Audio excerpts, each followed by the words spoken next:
Hello, नमस्कार दोस्तों। आपका स्वागत है मनीष शर्मा चैनल में। So very much thank you for previous video likes and subscribe. ये चीज़ें हमको बहुत मोटिवेट करती है कि एक और अच्छा कंटेंट बनाएं और आपको प्रेजेंट करें। सो आज का हमारा टॉपिक है प्राइसिंग पावर क्या होता है एंड कैपिटल इन्वेस्टमेंट क्या होता है और कंसिस्टेंट ग्रोथ किसे कहते हैं।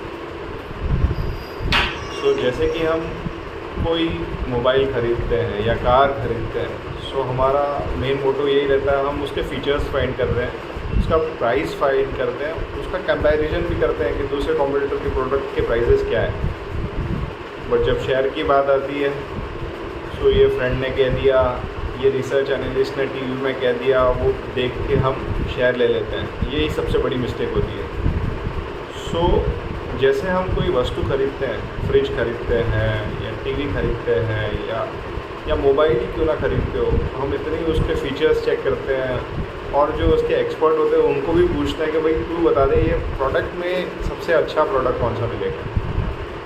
सो क्यों हम शेयर खरीदने के पहले ये रिसर्च, फीचर्स, कॉस्ट क्यों कंपेयर नहीं करते। सो ये बहुत ज़रूरी है। जैसे हम कार खरीदते हैं या मोबाइल खरीदते हैं तो हम इतनी रिसर्च करते हैं, तो शेयर लेने से पहले भी हमको उसकी प्रॉफिटेबिलिटी चेक करनी चाहिए, सेल्स ग्रोथ चेक करनी चाहिए, कंपनी के पास प्राइसिंग पावर है कि नहीं वो चेक करना चाहिए और फिर अपना बाय का डिसीजन करना चाहिए।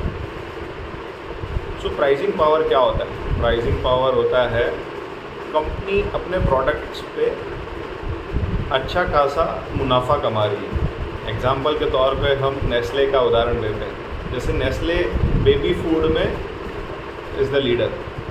सो आप देखेंगे कि उसका ग्रॉस मार्जिन होता है, यानी ग्रॉस मार्जिन होता है simply sale minus direct expenses. So वो काफ़ी बेहतर होता है। कोई कंपनी का से 40% होता है, 60% होता है। सो मतलब कंपनी कुछ अनोखा कर रही है जो कि उसके कॉम्पिटिटर नहीं कर पा रहे हैं।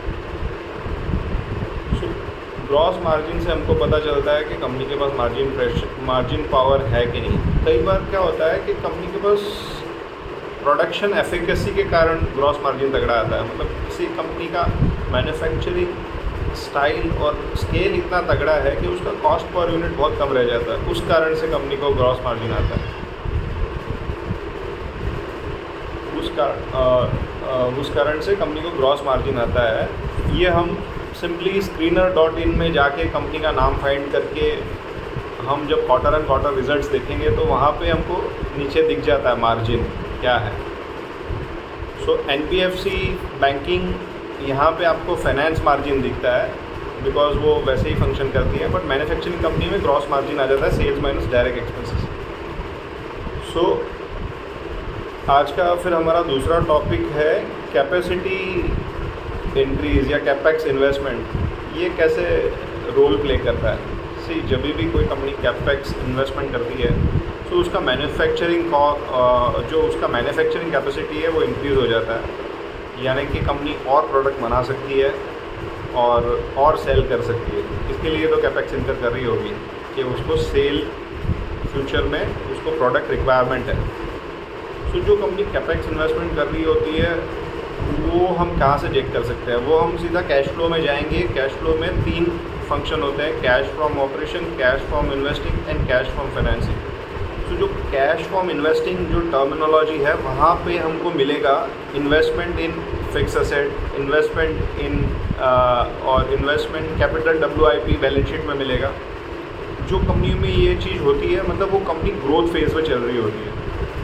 सो वैसी कंपनी आज भले उनका रिटर्न ऑन इक्विटी थोड़ा कम है, बट जैसे उनका प्लांट कैपेक्स जब ऑपरेशन हो जाएगा तो उनकी कैपेसिटी बढ़ जाता है और कैपेसिटी बढ़ गया है तो सेल भी डेफिनेटली बढ़ेगा ही। हाँ, बट कई बार क्या होता है इकोनॉमिक फैक्टर्स भी होते हैं। जैसे कोई कमोडिटी कंपनी होगी और डिमांड साइकिल में डाउन साइड जा रही है तो भले उन्होंने कैपेसिटी बढ़ाई है बट वो सेल्स इमीडिएटली नहीं दिखेगा।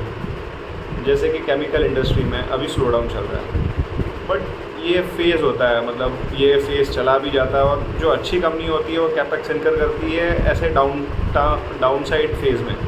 सो जब कैपेक्स साइकिल चेंज हो जाए, जब ट्रेंड्स जो बोलते हैं हम वो चेंज हो जाए तो उनको मार्जिन ऑफ स्केल अच्छा मिल जाता है। एक होता है कंसिस्टेंट परफॉर्मेंस। कंसिस्टेंट परफॉर्मेंस किसको बोलते हैं कि company year on year, quarter on quarter अच्छा रिजल्ट प्रेजेंट कर रही होती है। कंसिस्टेंसी के ऊपर मैं आपको एक शॉर्ट स्टोरी बताना चाहूँगा जो हमारे प्रोफेसर भंवानी सर ने बताया था। ये एक कथा है जिसमें एक ऋषि ने एक औरत को कहा कि आपको यहाँ पे जाके जल अर्पण करने हैं। उसने उस बात को मान लिया। ये बात उसके पड़ोसन ने भी देख लिया। वो रेगुलरली जाती थी वो जल अर्पण करने के लिए गंगा किनारे। तो ये इसकी पड़ोसन सोचती थी ये कहाँ जाती है, चलो मैं भी जाके देखती हूँ। तो उसने भी देखा ये वहाँ जा रही है तो ये भी कंसिस्टेंटली जाने लगी। 1 महीना हुआ, 2 महीना हुई। अब जिस पहली वाली औरत को जो ऋषि ने कहा था कि जल अर्पण करना है, वो 2 महीने के बाद परेशान हो गई कि क्या ऋषि जी ने कहा था बट कुछ हुआ तो नहीं। बट ये दूसरी वाली उस दिन चली गई और उस दिन ही भगवान आ गए और उनको मिल गए।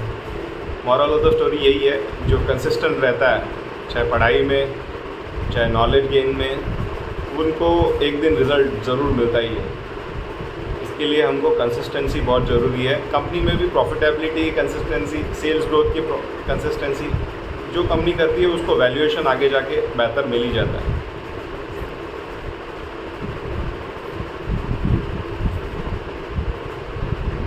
और आज का टॉपिक यहाँ तक ही रखते हैं।